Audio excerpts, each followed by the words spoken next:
জি জি কথা বলতেছিলে। বলি স্যার, ওই যে রাহুল, ও তো আমার জুনিয়র, ওর প্রমোশন বাড়ে আর আমার প্রমোশন সেই 25,000-ই রয়েছে। এটা বাড়ান না স্যার। এখন তোমার প্রমোশন নিতে হলে তোমার ভালোভাবে কাজ করতে হবে। এই যে দেখো ইব্রাহিম সাহেব তোমার পরে জয়েন করে সে কাজের দক্ষতা দেখে সে ধাপ ধাপ ধাপ ধাপ করে প্রমোশন নিয়ে এগিয়ে যাচ্ছে। আর দেখো কাজের কত সুন্দর কাজের কথা বলে গেল, তোমার সামনেই তো বললো। স্যার, ও তো ছেলে মানুষ, তাই না? ওর কাজের দক্ষতা তো একটু বেশি হবে। আর আমি তো মেয়ে মানুষ, আমার তো কাজের দক্ষতা তো বেশি হবে না, শুধু মনের দক্ষতা বেশি হবে, আরে তাই না আসলে স্যার? মিস নদী, তুমি খালি প্রমোশন প্রমোশন করো। এই তোমার ফাইল আমি দেখলাম, আজকে চেক করলাম, তোমার কাজের দক্ষতা দেখলাম। তুমি শুধু নিজের নিজের দিকে খেয়াল রাখো, অফিসের দিকে তোমার কোনো খেয়াল নাই। তোমার ফাইল আজকে দেখে আমার মাথা চাঁদে উঠে গেছে। আর তুমি খালি প্রমোশন নিয়ে ব্যস্ত।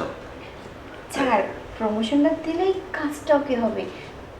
আর আসলে- প্রমোশন যদি না দেন স্যার, খালি তো কন যে নদী তোমাকে প্রমোশন দেবো প্রমোশন দেবো, এর জন্য তো কাজ কাম এমন হইতেছে। একবার প্রমোশনটা দেন স্যার, দেখবেন সব ঠিক হয়ে যাইব। আসলে বিষয়টা হলো কি, যে আসলে তোমরা যে প্রমোশন প্রমোশন বলো, প্রমোশন তো আসলে চেহারা দেখে হয় না, প্রমোশন হলে কাজের দক্ষতা দেখে। স্যার আসবো। জি জি ইব্রাহিম সাহেব আসেন। স্যার, আমরা চট্টগ্রামের যে প্রজেক্টটা নিয়ে কথা বলেছিলাম, মিস ডেভেলের সাথে কথাটা কনফার্ম করেছি। আমাদের প্রায় 2 কোটি টাকার একটা প্রকল্প সেখানে স্থাপন করতে যাচ্ছি। বসুন্ধরা ফিউচার পার্কের পাশে 2 একর জমি পাওয়া গেছে। সেটা বাজারজাত অনুযায়ী স্যার ম্যাক্সিমাম 5 কোটি টাকা। আমরা কোম্পানির রোজ দিয়ে 2 কোটি টাকায় পেয়েছি। যদি আপনি বলে দেন আর ফাইলগুলো দেখে সাইন করে দেন, আমরা জমিটা নিতে পারি স্যার। জি, এখন যে কথা বললেন, হুম। তাতে টাকা পয়সার ব্যাপার। জি স্যার। টাকা পয়সা ম্যানেজ হয়ে যাবে, জমিটা যদি হয়। জি স্যার। তাহলে আমাদের প্ল্যান মতো কাজটা ভালোই হবে। স্যার। ওখানে আমরা একটা হুম। প্রকল্প জি স্যার, জি স্যার। স্যার, পরবর্তী প্রকল্পটা আমরা সেখান থেকে শুরু করতে পারবো। বাজারজাত অনুযায়ী জমিটার মূল্য আছে ম্যাক্সিমাম 5 কোটি টাকা স্যার। আমরা 2 কোটি টাকায় পেয়েছি। এটা আমাদের কোম্পানির জন্য একটা লাভবান সময়। জি রাইট, ঠিক বলছেন। তো আপনি যাই হোক কাগজপাতি সম্বন্ধে, জমি জমার কাগজপাতি সম্বন্ধে দেখছেন কি? হ্যাঁ স্যার, তারপরে আমি পুরো কাগজটা আপনার কাছে নিয়ে আসবো, আপনি দেখবেন। আমাদের জুবাই স্যারকে বলেছিলাম, উনি যদি আমার সাথে গিয়ে জমিটা দেখে মানে তদন্ত করে সঠিক ব্যবসায়িক জেনে তারপর যে সিদ্ধান্ত দিতাম, খুব ভালো হতো স্যার। আচ্ছা জুবাইর স্যারের সাথে আমি কথা বলতেছি। হ্যাঁ ওনার স্যার, সাথে একদম কথা কথা বলতেছি। শুধু জাস্ট আমার সাথে দেখা করতে বলুন স্যার, আমি বাকিটা বুঝিয়ে বলছি। হ্যালো, জুবাইর সাহেব, আপনি ইব্রাহিম সাহেবের সাথে এক জায়গায় যাইতে হবে আপনার। আপনি ওই 5 তলার নিচে গাড়িটা লাগান, লাগে ওখান থেকে আপনার ড্রাইভার নিয়ে যাবেন। আচ্ছা বলে দিচ্ছি, ও স্যার, আসতেছি। তাহলে আপনি কথা বলুন, আমি স্যার যাচ্ছি স্যারকে নিয়ে। হ্যাঁ স্যার। ঠিক আছে, ওকে ওকে স্যার। স্যার। স্যার। আর হ্যাঁ, জি জি কথা বলতেছিলে, হ্যাঁ বলো। বলি স্যার, ওই যে রাহুল, ও তো আমার থেকে সিনিয়র, তাই না? ও কদিন ধরে আইছে। জি জি কথা বলতেছিলে। বলি স্যার, ওই যে রাহুল, ও তো আমার জুনিয়র, ওর প্রমোশন বাড়ে আর আমার প্রমোশন সেই 25,000-ই রয়েছে।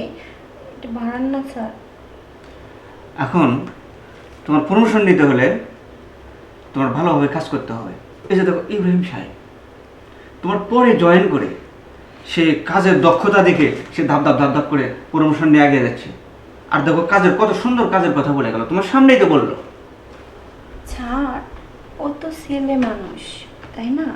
ওর কাজের দক্ষতা তো একটু বেশি হবে। আর আমি তো মেয়ে মানুষ, আমার তো কাজের দক্ষতা তো বেশি হবে না, শুধু মনের দক্ষতা বেশি আরে হবে, তাই না আসলে স্যার? শোনো মিস নদী, তুমি কি করতেছো? কেন বোঝেন না আমি কি করতেছি? আসলে তুমি যা বোঝাতে চাচ্ছ, আসলে আমরা এরম লোক না। তাই না? হ্যাঁ হ্যাঁ হ্যাঁ, আমরা এরম লোক না, বুঝছো? প্রথমে প্রথমে আমাদের সবাই অফিসে বলে, হ্যাঁ, হ্যাঁ। এগুলো চলে না। ওকে ওকে, প্রথমে প্রথমে সবাই বলে এই নদী আমি এমন না, নদী আমি অমন না, কিন্তু চাষ পেলে জায়গা মতো সবাই ঢুকে যায়, তাই না স্যার? আচ্ছা দেখি, তুমি যখন এত করে বলতেছো, আমি তোমার বিষয়টা দেখবো। দেখবো, ঠিক আছে। এখনই লাগবে স্যার।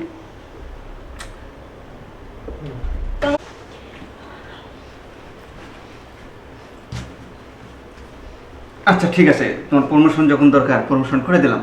ঠিকভাবে কাজ করবা কিন্তু, অফিস কোনোভাবে ফাঁকি দেবে না, আর ছুটি ছাড়া আর কোনোদিন পাবা না, ঠিক আছে? আপনি আমার ছুটির কাছ যদি থেকে- দরকার হয় তুমি আমার কাছে পার্সোনাল ভাবে দেখা করবা, ছুটির দিকটা আমি দেখবো নি।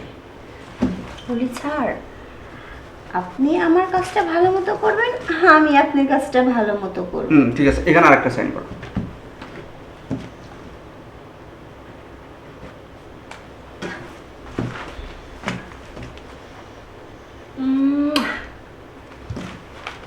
শোনো শোনো কৃষ্ণদি, এই ফাইলটা ওই যে ইব্রাহিম সাহেবের ওখানে জমা দিয়ে আরেকটা সাইন লাগবে, সাইন লে তুমি প্রমোশন হয়ে গেল। স্যার, ওরে ইব্রাহিম না, রাহুল। হ্যাঁ হ্যাঁ রাহুল স্যার, আসলে তুমি যে আমার পাগল মানে ভালো। এই না তোর, হ্যাঁ আমি এরকম না, আমি ওরকম না। আর এখন নদী প্রেমে হাবুডুবু খাচ্ছেন নাকি? আচ্ছা ঠিক আছে স্যার। তোমরা আসলে জাদুঘর জাদুঘর, ঠিক আছে? যাক, আসলে দুনিয়াটা খুব কঠিন। আসল